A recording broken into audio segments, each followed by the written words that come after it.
मौसम चेंज होने के बाद गले में खराश और खुश्क खांसी के लिए कहवा। इसमें अदरक जाएगा एक इंच, काली मिर्चें जाएंगी 8 से 10, लौंग जाएंगे 3, छोटी इलायची 3, बड़ी इलायची 1।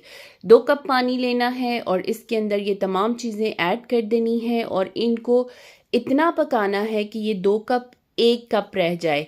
और जब ये 1 कप रह जाए तो इसको छान लें और इसको कप में डालें और हस्बे जायका शहद, जितना मीठा आपको पसंद है, कम मीठा पसंद है तो 1 चम्मच डाल लें और अगर ज़्यादा मीठा पसंद है तो 2 चाय वाले चम्मच आप इसके अंदर ऐड करें और इसको सिप सिप करके पिएं।